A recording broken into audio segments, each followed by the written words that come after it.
And good evening, everybody. Good evening. I am John Racanelli, the CEO of the National Aquarium, and I would like to welcome you to our the third in our 2014 Marjorie Lynn Bank Lecture Series. I think we've still got a few stragglers coming in, but I think we ought to get started. It's a few minutes after 7. Before we get started, does anybody remember what day this is? It's the 44th Earth Day. Now, I want to do a quick little show of hands.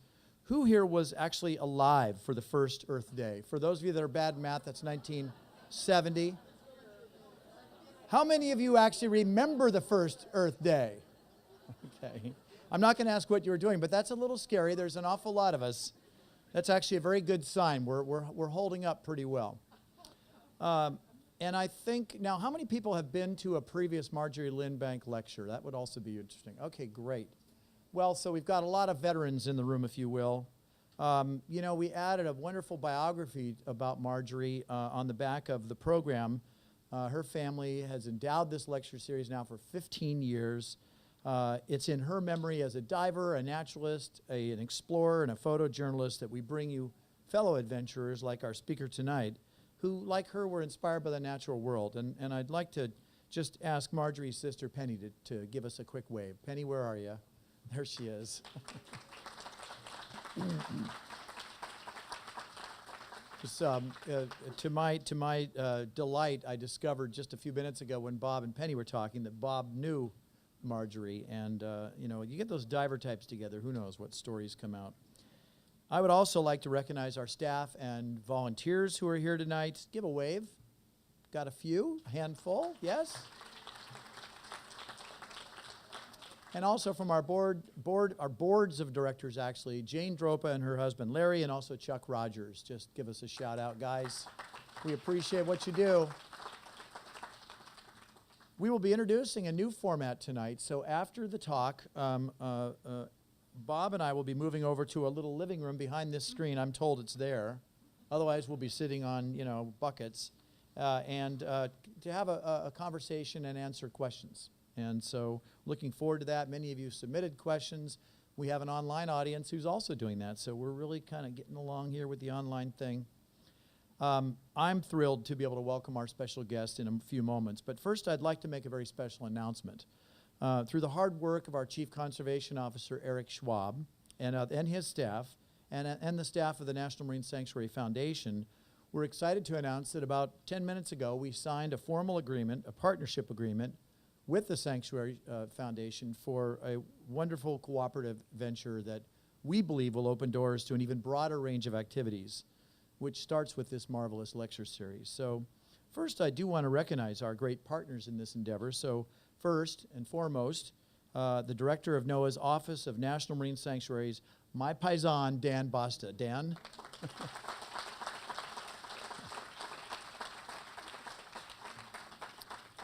Distinguished member of the board of the National Marine Sanctuary Foundation, the Honorable Richard Benveniste. Richard and his wife, Donna.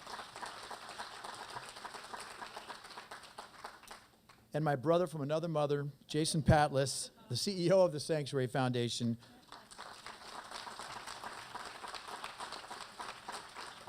I'd like to invite Jason up to the podium for a couple minutes here to tell you a little bit more about where this great partnership may lead us. Jason? Well, thank you, John. Good evening, everybody. Happy Earth Day to everyone. For those of you who may remember, as John's testing our histories, the first picture of Earth from space, many of you may remember, was the cover of Life magazine.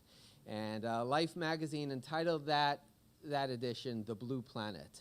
And so ever since then, many of you have heard Sylvia Earle. Let me ask, again, a show of hands.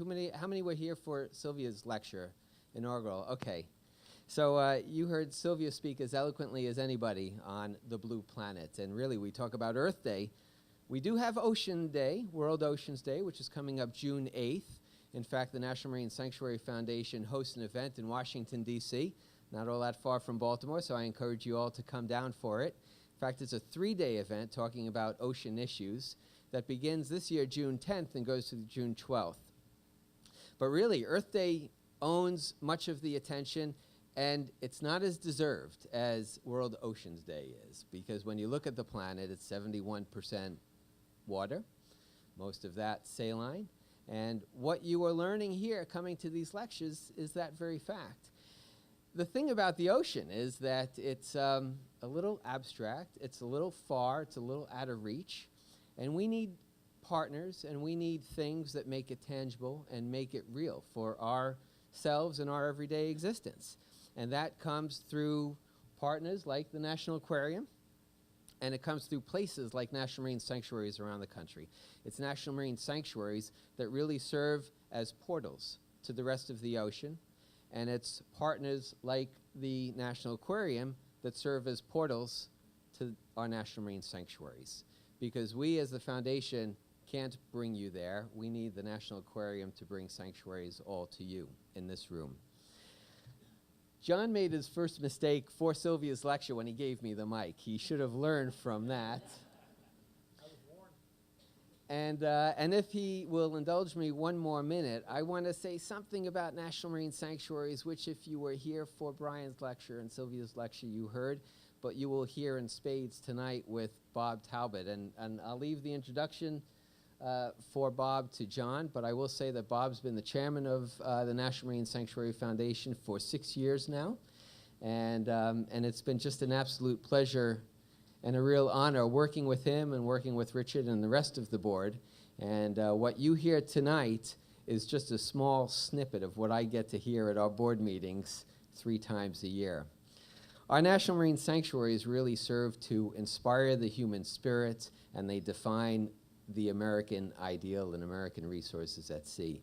And really nobody talks about that. Nobody articulates it better than Bob. And you'll hear that not just with Bob tonight, but you'll hear it through the entire series. So I encourage you to come down and really enjoy yourselves and immerse yourselves in our national marine sanctuaries.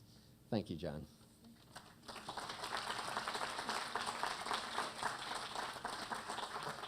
You know, it is dangerous when in an aquarium you talk about becoming immersed, because things can happen. There is one other constituency here that warrants our sincere thanks, and that's our dedicated donors and members, without whom all of this would not be possible. So I want to thank you for your support and encouragement. It gives life to our mission to inspire conservation of the world's aquatic treasures. For those of you that haven't yet joined us as members or donors, I want to invite you to do so. We know who you are. You're out there. No, seriously, we would love for you to join the National Aquarium family, and we encourage you to visit our website, aqua.org, to find out more about how.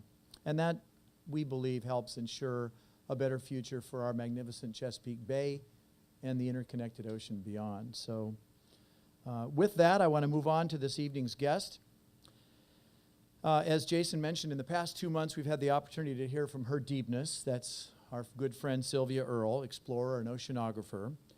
From National Geographic photojournalist Brian Scarry, who is one of the great NGS photographers who has escaped the clutches of the jaws of death many a time, both of whom shared their experiences, their concerns, and their hopes for this beautiful blue planet of which Jason just spoke.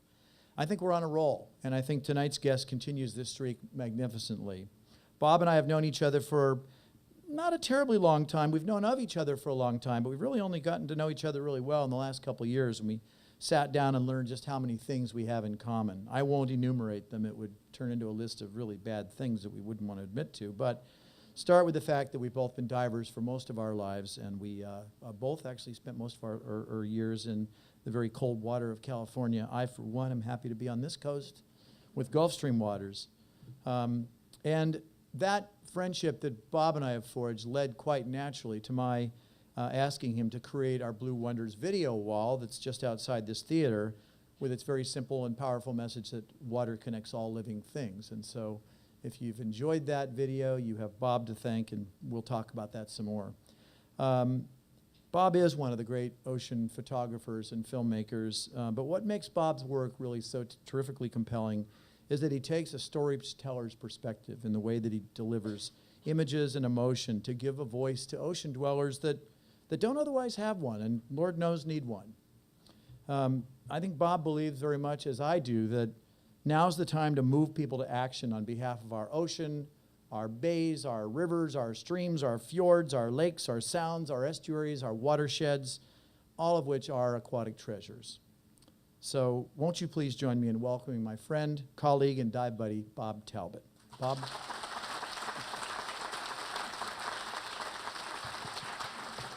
Thanks, John. Thank you. People often ask me the most terrifying aspect of what I do, and this is it. So bear with me.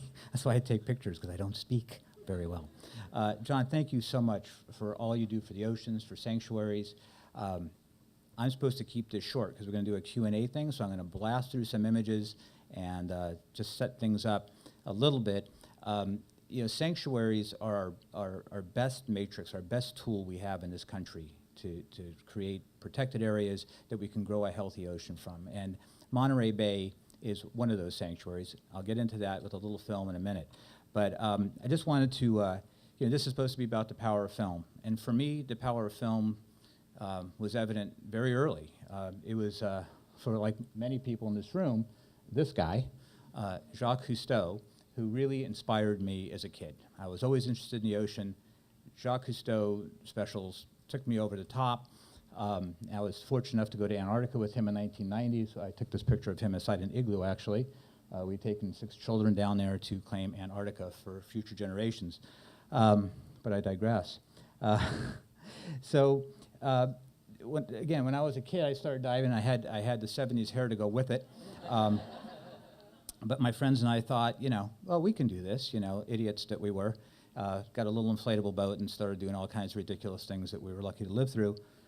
Eventually, you know, kind of honing our skills, and in the waters off Southern California, running around inflatables is really where it was kind of my playground and my classroom.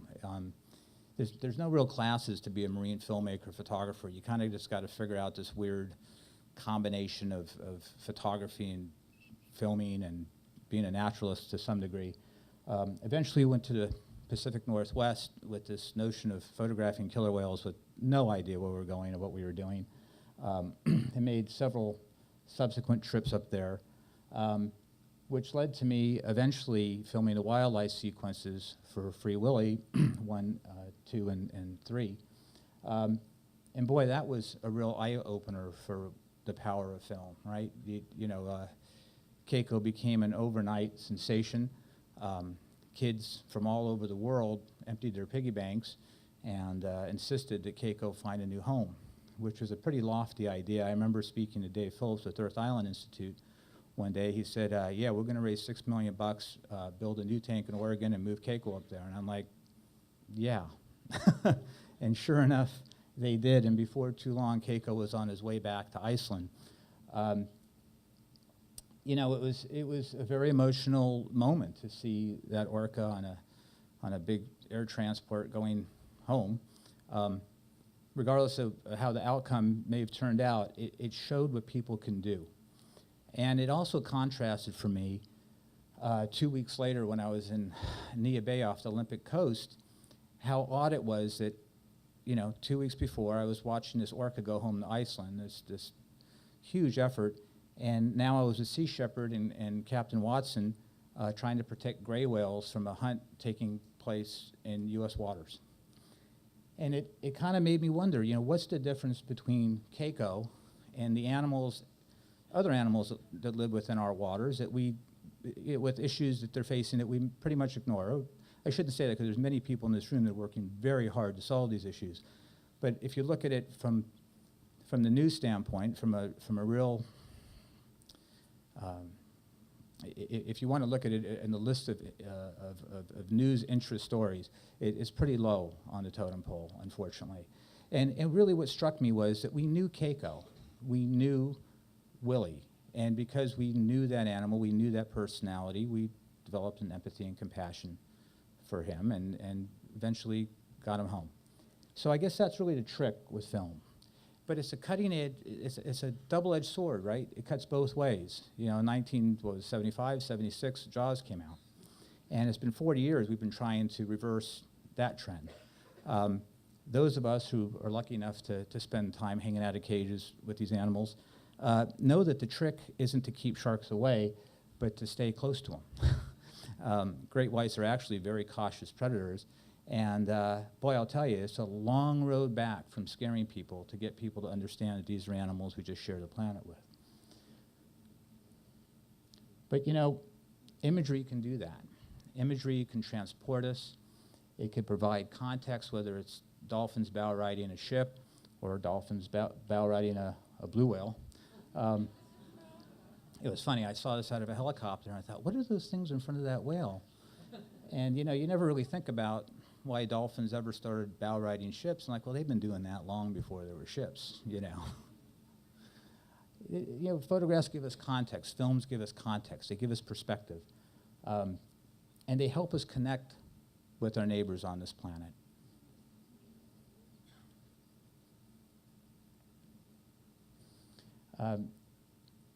Images and stories also help us understand how animals connect with each other. And we really can't address the issues facing them if we don't address the issues they face in any given ecosystem. So really, it's, you know, for me, the power of film is telling a story that people can relate to, that they can be inspired by, and we'll get more into this when John and I are doing the Q&A. I'm supposed to be moving through this. I'm taking way too long. And so I'll save that. In any case, when I was a kid, when I was in high school, and I took this picture actually, I lived in Los Angeles, and Monterey was my favorite place in the world. Today it's my home. So when Dan Bassa and Matt Stout mentioned doing a film on the Monterey Bay National Marine Sanctuary, of course I was very eager to be involved. There's not a day that goes by that I'm not fascinated by the place, by the light, the texture, the struggle of life and death. It's one of the richest marine mammal habitats on the planet. And it's also unique in that it's one of the few places, marine environments, that's better off now than it was 200 years ago. And I'll tell you, that's a real inspiration, because we see so many bad news stories, we see so many places degrading. And then here's Monterey, this little jewel that went from the brink of destruction back to a very vibrant marine habitat. I took this last summer. We had, I believe, Dan, it was more whales there last summer than ever been counted before. From where I live, we could see the blows out there all day long, and it's amazing when you think about it. There was a time when there was hardly any whales at all in Monterey Bay. So there are some good news stories. John told me today about Chesapeake Bay, how we have 7 states banding together to manage watersheds. Wow, how often does that happen? And it used to be that I thought that, you know, in order the whole notion of Earth Day, think globally and act locally. I was very frustrated by that when I was a kid. I was like, well, what do you mean act locally? We got to act globally. Well, reality set in, and there's not much we can all agree on globally. But if we each take ownership of our little piece of the ocean, I think it's our best hope. Sanctuaries are our best hope for growing a healthy one. So when we get into Q&A, I'll talk maybe a little more about the making of the film. We used a lot of different technology, super slow motion, time lapse, to try to give a different perspective on time. But most of the best shots really came from putting ourselves in really stupid positions and doing ridiculously unsafe things. So with that, Richard, if you roll the film, and then John and I will be up after.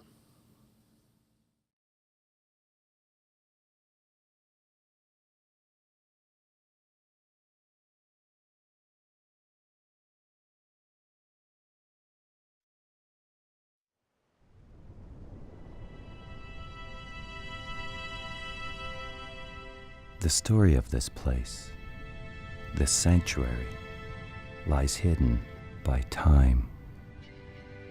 It's a story of change revealed by context and perspective. A story born of water and dreams. A story that's played out over millennia and a single breath.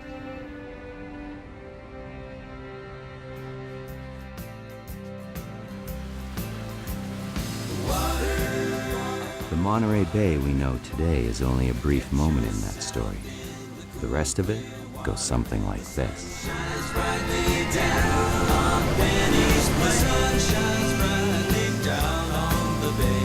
The air's so clean that it takes your mind away. Takes your mind away. Takes your mind away. Have you ever been south of Monterey? About 4.5 billion years after the Earth formed, people first settled along the edge of what is now an underwater canyon. That was only about 10 to 12,000 years ago. For most of that time, we maintained a fairly good balance with nature. But inevitably, more people came and big changes quickly followed. Though this place hardly resembles what it once was, there are plenty of wild spaces left to explore.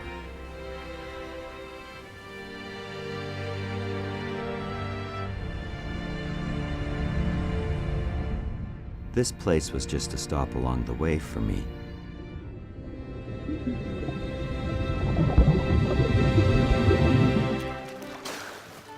Monterey is part of a circuit I make each year to train people not to do what millions of years of evolution has made our greatest imperative: to breathe.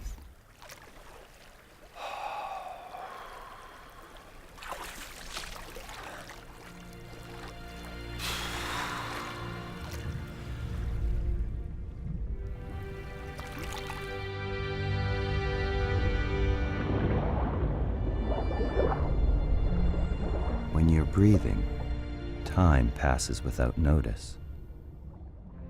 But hold your breath, and every heartbeat, every thought, every action becomes more relevant. Maybe that's because every freedive has an endpoint that is affected by what you do in the moment. Every decision determines when and how the dive will end. Not much different than other choices we make in life, just more immediate.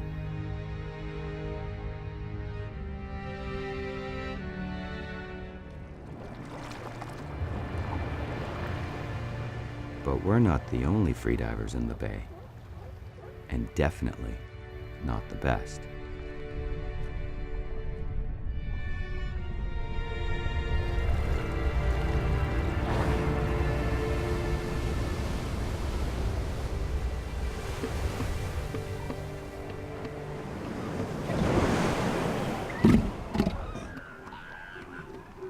Today, it's hard to imagine that in the 1800s, after falling easy prey to hunters, northern elephant seals were thought to be extinct.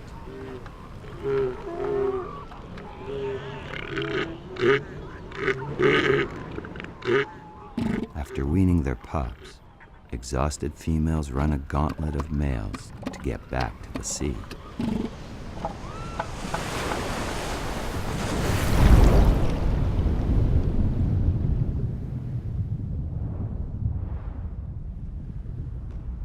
Elephant seals can dive over 5,000 feet, deep enough to reach the cold, dark waters of Monterey Canyon, where an upwelling of nutrients rise from the heart of the bay to feed one of the richest, most diverse ecosystems on the planet.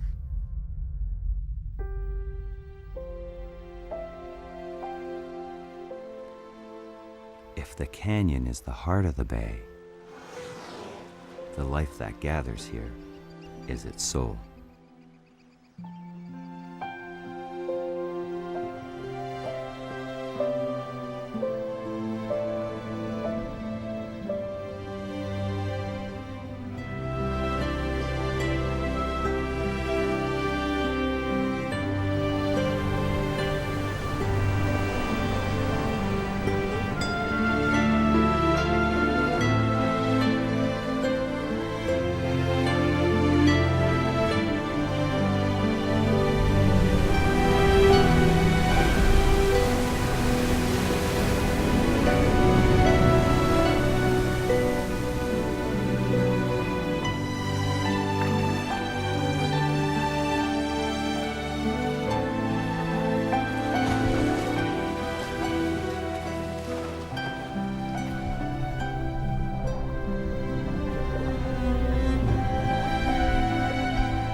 People travel from around the world to watch wildlife here.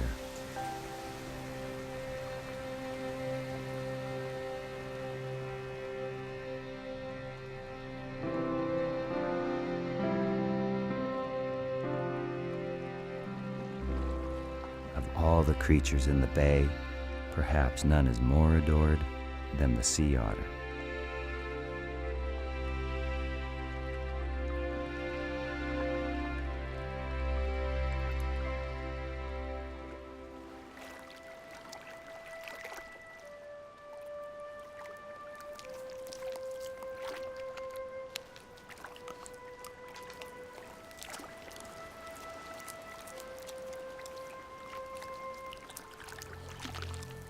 Otters spend a lot of time grooming coats that allow them to survive in cold water. That dense fur was their undoing in the 1800s, when otters were voraciously hunted for their valuable pelts. By the late 19th century, like elephant seals before them, they were wiped out. Kelp beds, once teeming with otters, were now missing a key part of their ecosystem.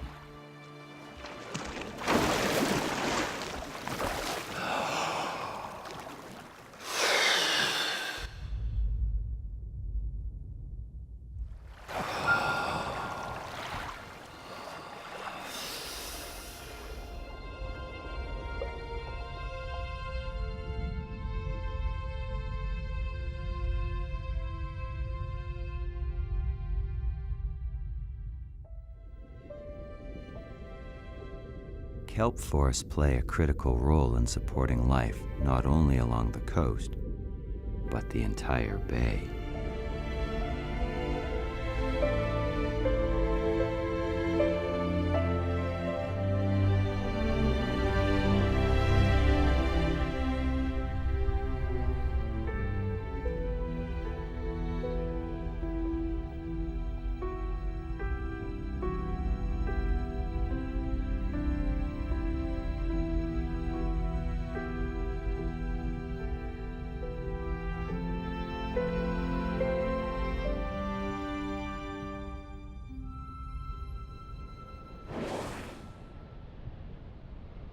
While otters were disappearing along the coast, offshore,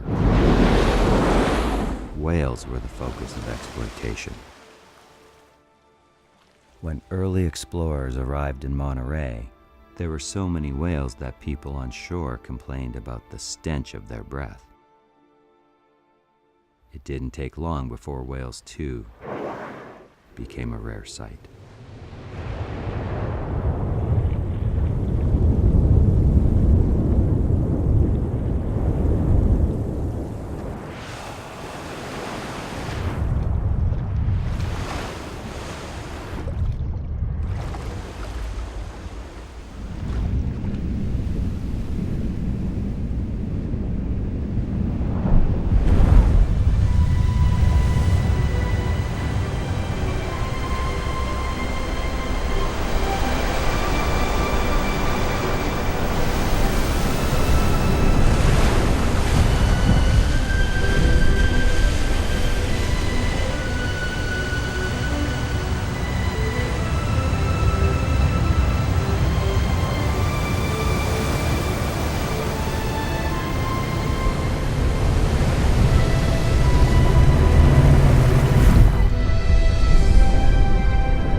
No longer preyed upon by otters, the exploding abalone population created yet another irresistible business opportunity.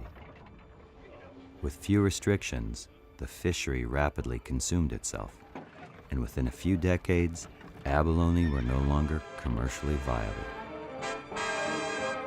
About the same time the abalone fishery was beginning to wane, canneries were busy processing the next big catch, sardines. By the early 50s, the sardine fishery had also collapsed. bringing to an end an era of unbridled exploitation.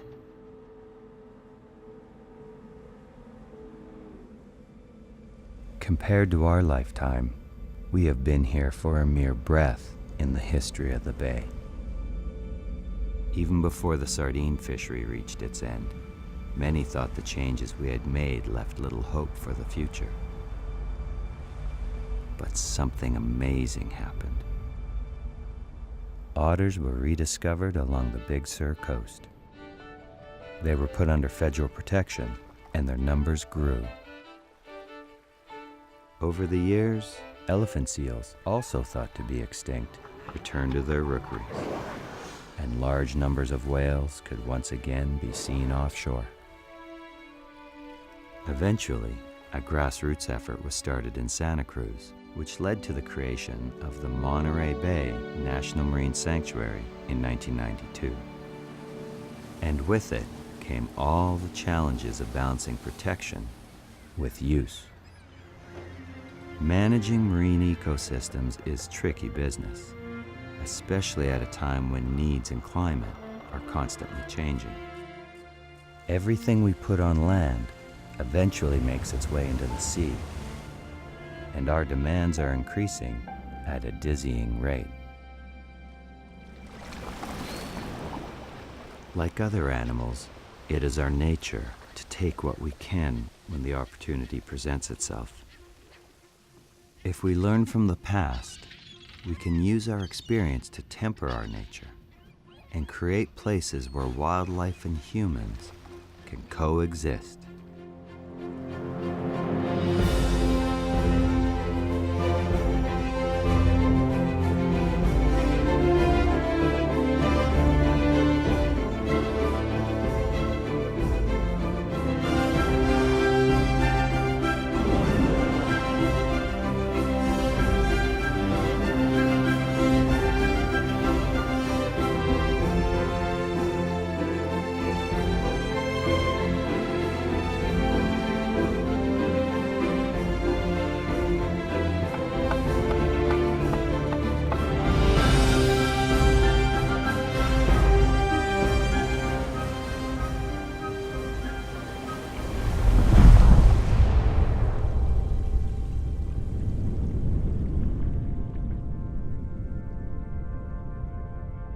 When I first came to this place, I had a picture in my mind of what a national marine sanctuary was.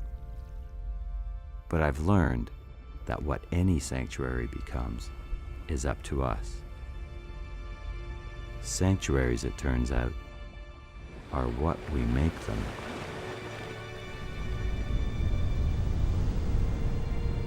The context in which we view time sharpens our perspective. And with this vision, this knowledge, comes power. The power to destroy and the power to heal. In a mere breath in the history of this place, we have done both. In the next breath, there is no limit to what we can achieve.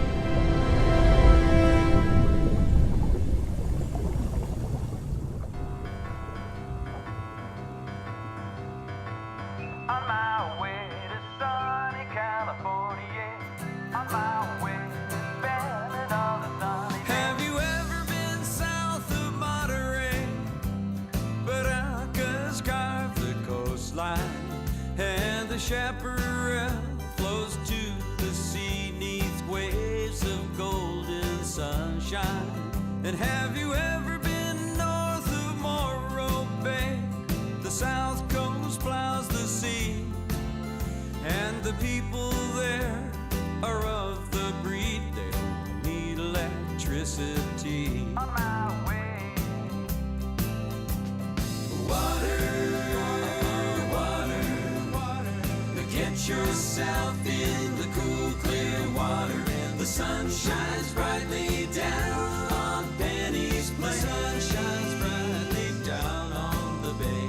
The air's so clean that it takes your mind away. Takes your mind away.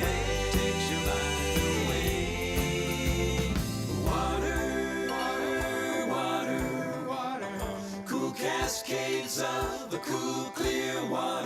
Sundance final scene sets the hills ablaze. The sunshine sets the hills all ablaze. Horizon edges quick up the mountain's way.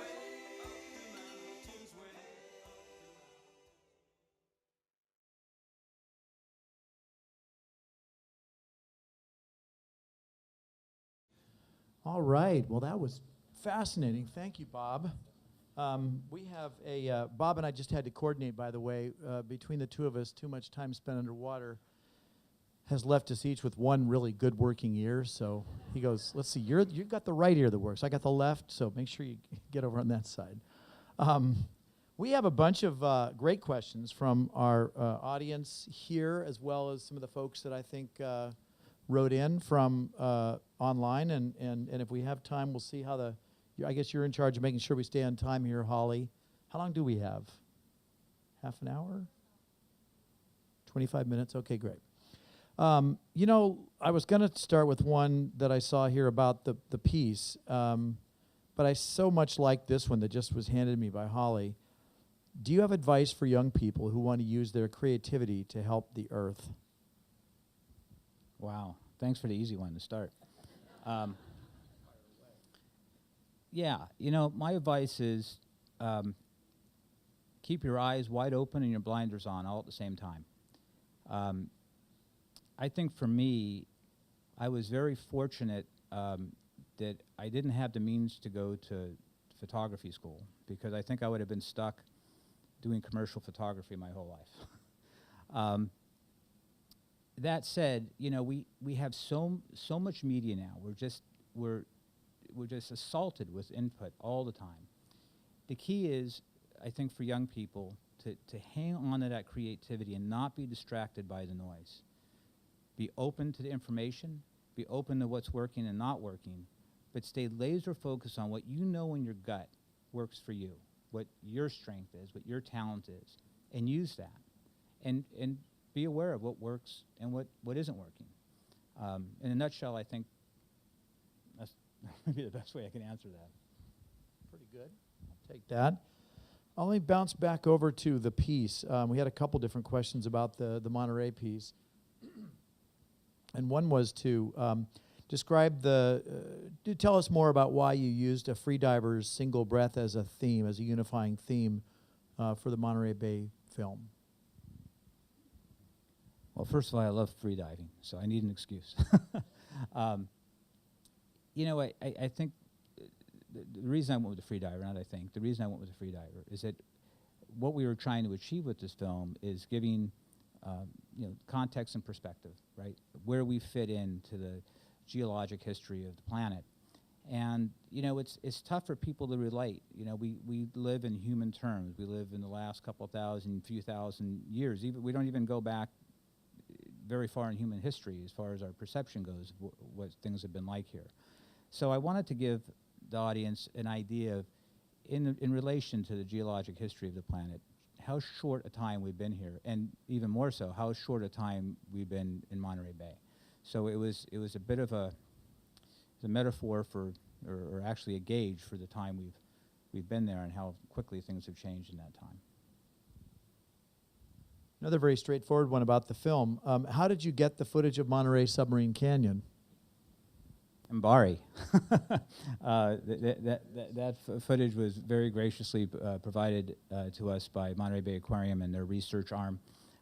They went down with ROVs and filmed down there, and I at first thought, oh man, this footage is going to be tough because it's going to be standard def and have the little laser pointers in it, and I don't know how we're going to use it.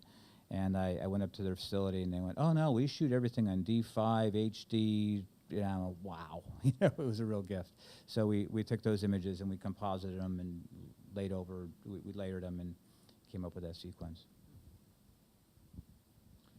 For those who don't know, the Monterey Bay Aquarium Research Institute in Bari has been around since '87, I think, and was the last big project David Packard, who also funded the Monterey Bay Aquarium, set out to do. And the idea was to bring the scientists and the engineers together to be able to innovate new and improved and better engineering, and obviously they've continued to do that with the video quality that they do, as well as the remote operated vehicles. and then use it in support of the scientists who want to ask these questions about life in the deep sea. So it's been a great partner to NOAA, and I know has been very important to our aquariums as we help people understand just how much there is out there in an ocean that's got an average depth of 14,000 feet, almost 3 miles. Well, let's use that to bridge our way over to a great question here asked about the sanctuaries. What do you think is the greatest value provided by our national marine sanctuaries and other marine protected areas? Well, it gives us a place to grow a healthy ocean. Sanctuaries aren't what everybody assumes. We have a long way to go, and because of guys like Dan Bosta, we're getting there. And I'll tell you straight up, my interest in being involved with National Marine Sanctuary Program, because of Dan's leadership and his passion to really make a difference. In today's political climate, to just get those lines drawn on a map would be virtually impossible.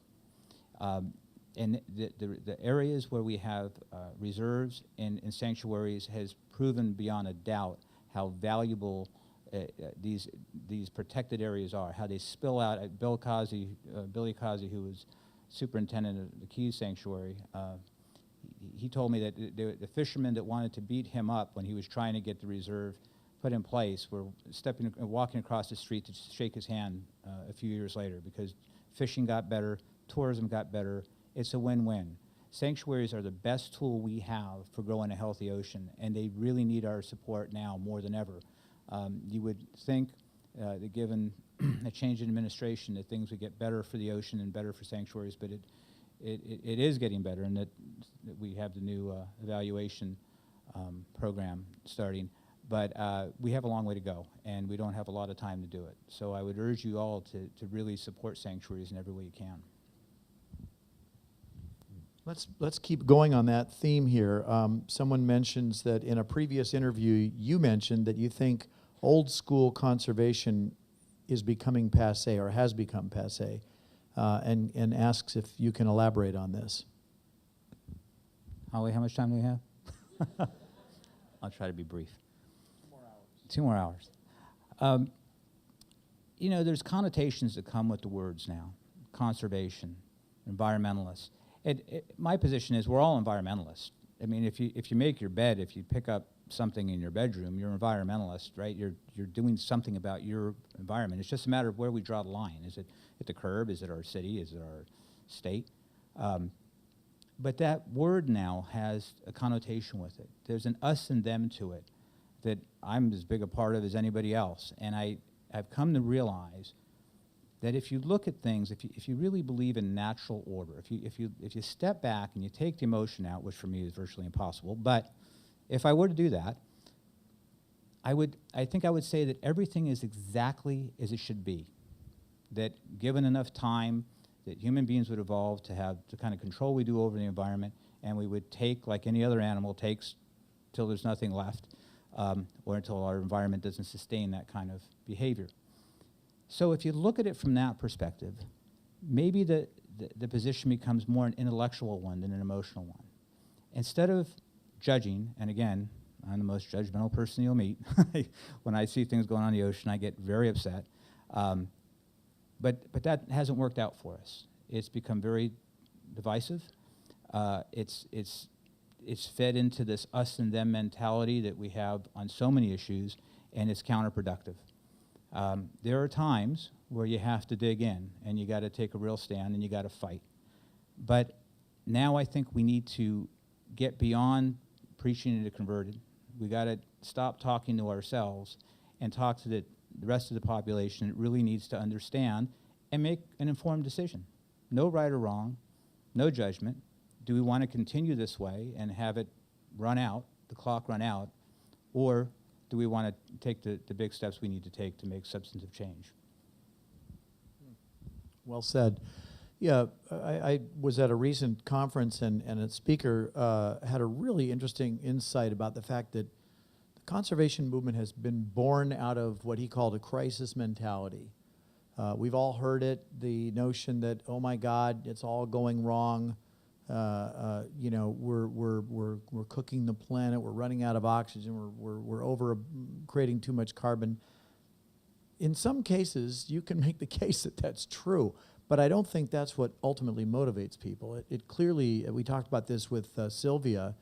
You know, there's been a lot of research around the idea that human beings are hopeful animals, and hope is a much greater motivator than fear. And I think images like what you just showed us here and what you've done out there, Bob, are really helping people kind of see the hopeful side of this, the beauty that is still very much present in the natural in the environment that we live in. As you say, natural or otherwise, we live in it. We're part of it. Which leads to a great question someone brought up on the same topic. What role do you think aquariums can play in the new conservation movement that you hope will come into being or is coming into being? Wow. Aquariums are windows to the ocean. I was inspired to go photograph orcas because I saw Orky and Corky Marineland and Palos Verdes in Los Angeles. You know, I don't think there's a better way to say that. It shows us, and quite frankly, we don't find reefs anymore like the black tip reef tank you guys have. I mean, I look in that tank and I'm mesmerized. You know, one of the challenges we have as filmmakers are finding good reefs.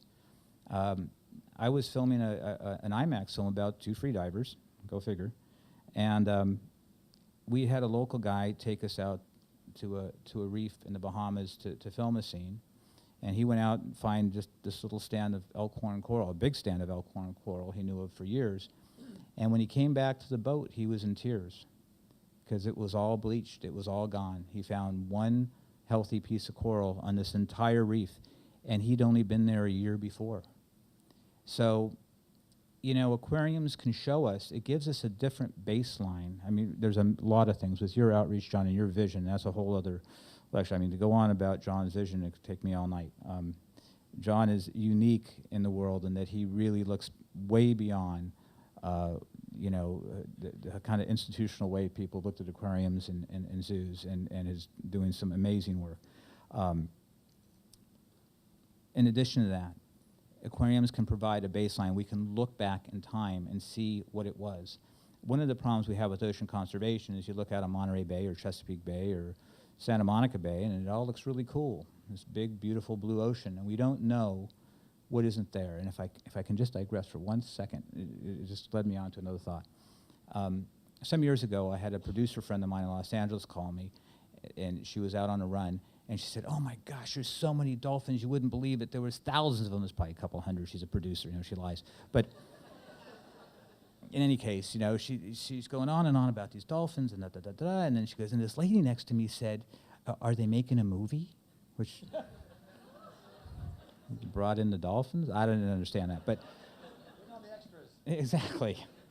But what struck me about that is there was a time not that long ago that looking out on Santa Monica Bay or Chesapeake Bay or Monterey Bay and not seeing an explosion of life is what would have stopped you in your tracks. And our baseline's changed. Now we see a pod of dolphins, we see a pod of whales. Wow, check it out. So it's about perspective, it's about baseline. And aquariums, besides being a window to the ocean and besides being an unbelievably powerful vehicle for conservation efforts, as John and Eric and all the folks here are doing, they give us a baseline, they give us a window into the past. Well, thank you. That's well said. You know, I've been in this business darn near my entire adult life, and I had only heard the term Superpod about 2 or 3 years ago. And some of that great footage of a couple of the Superpods seen on the West Coast where they literally were more than 1,000, I think Pacific white-sided dolphins sighted certainly within vision of the Los Angeles basin, which is home of how many? 17, 18 million people. So it's Earth Day, and there's a question here about actions that you would suggest to folks who want to celebrate Earth Day by doing something good for the oceans. And before I ask you to address that, I want to throw out something here that I've been wanting to mention. Starting today, we're doing something kind of neat called 48 Days of Blue, and we have a website called 48daysofblue.com, 48 the number, and it's all about, it's a way to encourage people. There's 48 days between today and World Ocean Day. And our marketing team put together this great idea and worked through it with our conservation team. So each day of the 48 days, you can make a pledge to do something that you think will be helpful to the ocean and post it on this site. And we'll compile all that and report it back to people. And I think it's going to be kind of a fun way to, whether it's reduce your use of plastics or save resources like water and energy. Report that, and that's your 48 days of blue leading up to World Ocean Day. So a way to kind of link Earth Day to Ocean Day. But bringing it back, what are some of the ways that people could do something good that's meaningful, that goes a little further than recycling and turning out the lights in the kitchen? Any thoughts on that? I can't believe you're asking me that question, knowing me as well as you do. I'm just going to be super blunt. I have found since the first Earth, well, not since the first Earth Day. The first Earth Day I thought was really cool, and since that time I've become more and more annoyed at the notion of Earth Day. I'm sorry, Earth Day? Really? This is home. I mean, we got one of these Earths, and it's a little astonishing to me when we send spacecraft out and we see, just the other day, there was some planet 500 light years away, and it might have water, and it might have life. Well, we have all kinds of water and life right here. And we're not treating it like it's any big deal, So that's kind of along the same lines, Earth Day. Look, there are a lot of things we can do to make things better. And I'll just go straight to the bottom line for me. What we put in our mouths affects what happens in our environment more than anything else we do, whether it be marine or terrestrial. Now, the animal rights folks and environmentalists will tell you, become vegan. That's really cool, but it's not practical because most people just aren't going to do that. And if you give them a choice between being vegan or not, most people are going to say no. But if you want to be honest about what you can do to make a difference, eat less animal protein every week.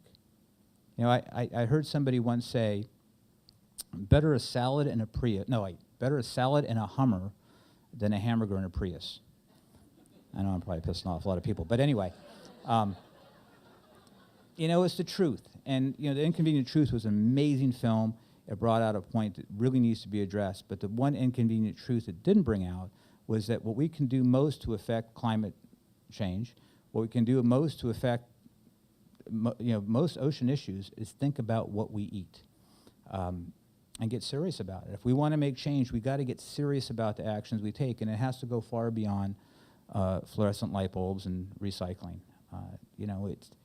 I think we have to go beyond what makes us feel good in the moment, right? And that's what we do. It's a natural thing for us to do, is to do what feels good in the moment. It's like a free dive, right? If you go past that point of feeling good in the moment, it's a little late. That's blackout time. That's when you wake up and your buddy's like, come on. If you wake up and if your buddy happens to be around. So without getting too into it, look, we got the world at our fingertips now. We have our not-so-smartphones, and we can get smart with them, or we can just keep doing the same thing. But if we really want to make a change, we have to make substantive changes, and we have to be willing to say, yeah, we're doing it, or no, we're not, and own that, and not pat ourselves on the back for half measures. Sounds like we need to take 48 days of blue and make it 365, and then another one and another one.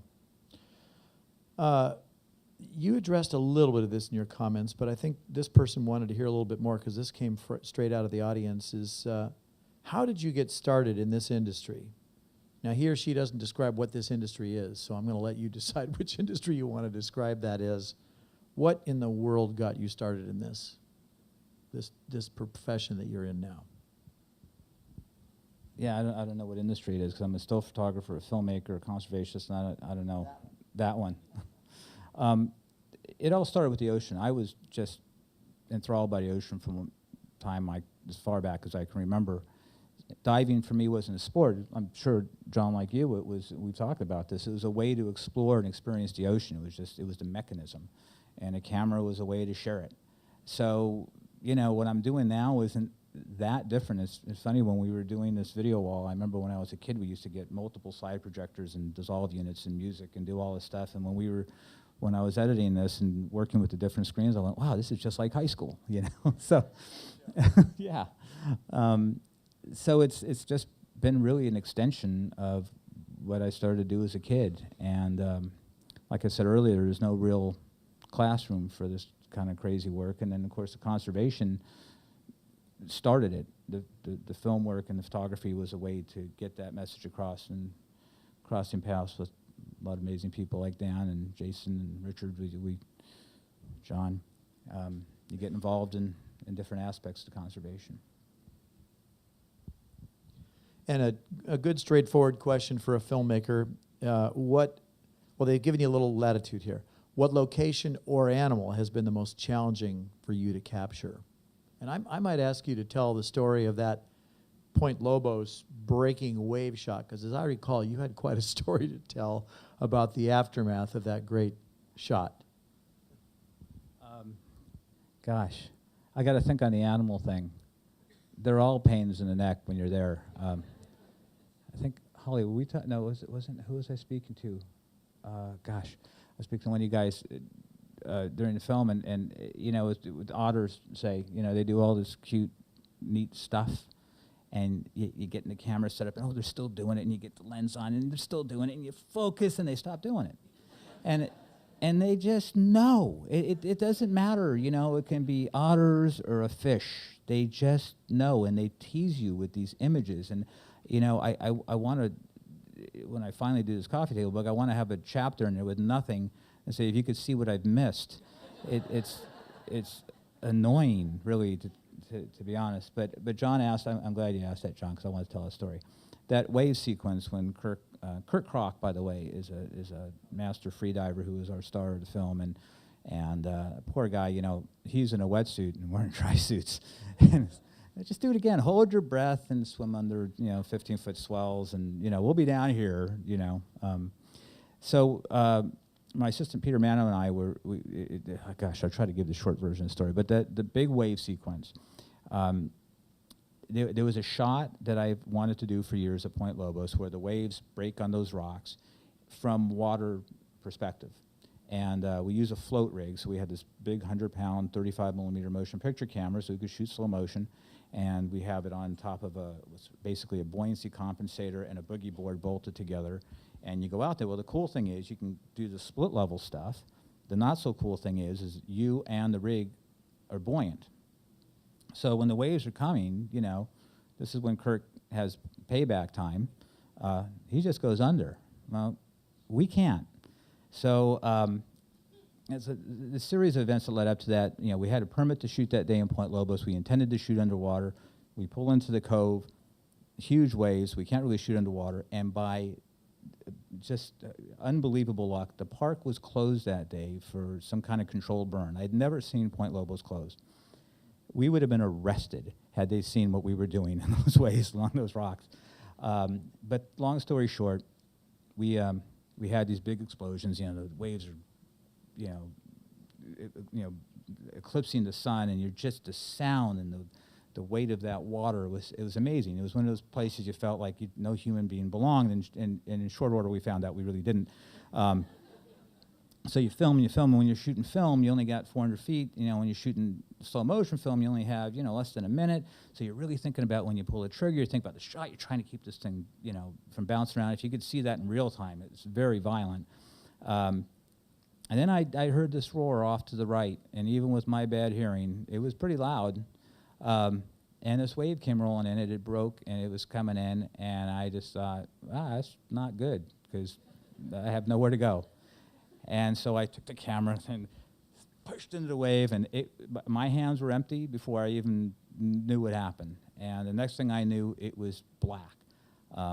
Peter and I were swimming with everything we had because the waves would hit the rocks, and then they would deflect and come out and push us away. So we were swimming with everything we had to get that camera in position. And boy, I'll tell you, I had nothing left in the tank when that wave took us down and rolled us. And I just remember doing the crawl through the black for the surface, trying to get a breath. And you know, usually you go, okay, I'm going to take that one cautionary breath, not knowing if you're going to get water or air. And boy, that time was the full-on, I'm going to get what I get. And the camera fortunately survived. And Peter, it was several seconds before Peter came up, and he was bloodied and bruised and lost a fin and a mask. And so we went into the cove, and we were both pretty shaken, and we had lunch. And then, you want to go back and do it again? And we did. And anyway, the story can go on forever, but I'll stop there. I thought you were going to say, well, we did lose Peter, but the good news is the camera survived. I think we have time for one or two additional questions or comments from the audience. Do we have a microphone up there somewhere? So anybody out there with no warning that might have a question that they'd like for Bob? Okay, I think right out in the middle there, if we can hand the microphone down a few rows to this gentleman. Oh, he's written it down. Do you want to go ahead and just read it to us? Just one question. I was wondering if sanctuaries can coexist on the same footprint with wind farms. That's a great question. I'll start and then I'll pass over to Bob. We ought to drag Dan down to the stage too. It's an interesting thing. As a conservationist myself, I have a lot of friends who live in beautiful coastal areas, and I've got a real good buddy who lives in a home that looks right down onto Bonsai Pipeline in Hawaii, and a guy I went to college with. And I'll never forget, a couple of years ago, they were looking to do a wind array on land, but in the view shed right there adjacent to the pipeline. And Rick posted a couple of photos saying, oh my God, we're going to lose this incredible view of virgin Hawaii. And all of us reined in on him and said, buddy, wait a minute, this is going to get you energy at a fraction of the cost of, especially in a place like Hawaii where it has to be imported from other places far away. What's more important? And after this, it didn't take long before he was kind of in the I give mode. And a couple months ago, I saw he posted this photo saying, look at this cool view we have here. And it was Bonsai Pipeline and these big, giant wind turbines. I think there are trade-offs we have to make personally, and I'm prepared to make them. Boy, when I think about the things we've lived with, you might have seen in Bob's piece, the shot of what's called Moss Landing, which is a big power plant there. It's not a pretty thing. Those of us who ever lived in Monterey Bay lived with that and the idea that, well, there's this kind of great view, and then there's that thing in the middle with the little, plume of smoke coming out of it. But on the other hand, we do like having our lights and our power and our, heat. So I think if we've been able to live with everything that fossil fuels have thrown at us, it's hard to imagine how it could be problematic for us to learn to live with wind power, even in sanctuaries and sensitive areas. That's my personal view. Bob, you want to comment? Like you said, I should look at Dan. Is that a yes or a no? See, Dan is, you can tell how good Dan is because his head is not moving at all. But I would have to agree with John that, look, there are no perfect answers. We got 7 billion people on this planet we got to feed and provide power to, and that comes at some cost. Certainly, I agree with John, better wind than oil. It's a great question. We've got one down in front, and I think we had, right here, and then we'll have the person in front. So right down here in the mid. This is good teamwork. Thank you, team. Hi. What kind of inspiring words would you recommend to an aspiring underwater photographer or artist? Wow, inspiring words. Or cautionary words, like. Cautionary words I'm better at. Cautionary words, I'd say, again, as I said earlier, keep your blinders on while being aware of the world. I think now it's harder than ever being a creative person because there's so much stuff, and it's so hard to keep those blinders on and stay focused on what you're doing in any given moment. I know making a film like this, we had a lot of challenges where how much information you put in, how much can you just let it sit and be pretty, and you're always faced with that. And on one hand, when I'm doing a film like this, I want to see everything else that's out there, but on the other hand, I don't want to see anything because I know how easily influenced I am at times. Keep your vision clear. Keep your eye true to yourself. and at the same time be able to back off your work and look at it and go, is this it, or is it just it because I like it? You know, I mean, I got to tell you, it's you know, when I had this line of posters out in the 80s and 90s, they were very popular, of whales and dolphins and all that. And somebody once said to me, wow, aren't you really proud of how well your posters are selling? And I went, well, yeah, but the poster next to it that's selling really well is a picture of a Ferrari, a naked woman, and a bottle of wine. So you got to have some perspective there on what's popular and what's your true vision. And I'd say, you know, better to stick with your vision and work that, make that what's popular, as long as you're honest with yourself. Does that make sense? Yeah. Thank you. Well, speaking of you know, persistent practice making perfect, I do want to end on a question about the project that we got to work on here just barely a year ago. Actually, it was a year ago. And thanks to the good graces of our very good friends and board member, Jane Dropa, and her husband, Larry, who got inspired, as was I, about this and helped us make it happen. The stunning video that welcomes aquarium visitors to the Blue Wonders experience. And this person asks, can you tell us a little bit about what the process for that project was like? And I was thinking about not asking you that question because I was afraid you might say, oh my God, working with these people was the worst nightmare of my life. But I'm going to give it a try and let you address that. You so know that's not true. It was a blast. It was really fun. It was, I got to tell you, it was so inspiring to be able to, John and I started talking about this concept and you know, what do we do? And we started out with all kinds of information and we spoke to the staff, well, what do we want to get across? And the idea that many people can come to agreement on what turned out to be such a simple concept, not necessarily to execute it, but the concept was really simple. Water connects all life.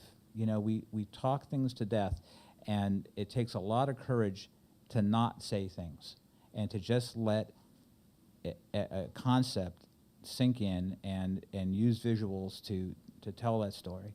So that was the first thing. And then we have a situation where people can walk right up to the screen. Now, when you're talking about resolution has everything to do with how far you are from the screen. Well, when you can walk right up to a screen, you need a 6 or 7, this ended up, I think, being 7K image. And that really, that was a limiting factor on the footage we can use. So there was some footage that we kept on one screen, there's some footage we could go across screens with.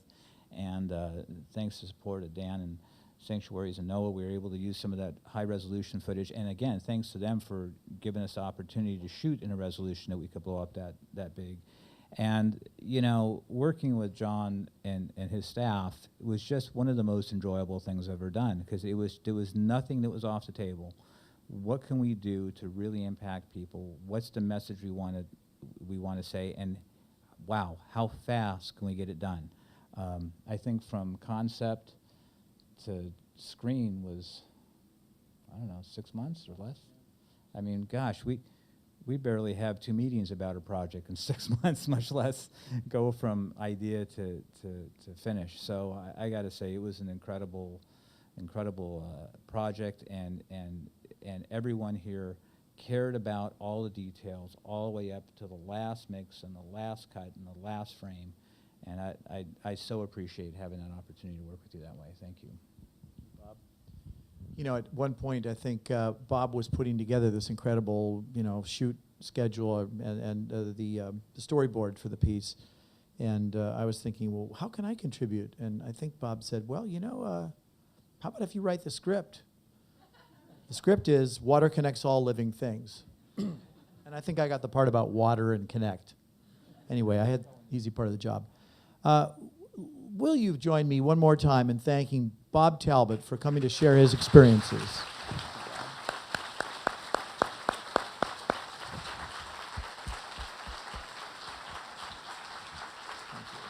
Thank you, Shane.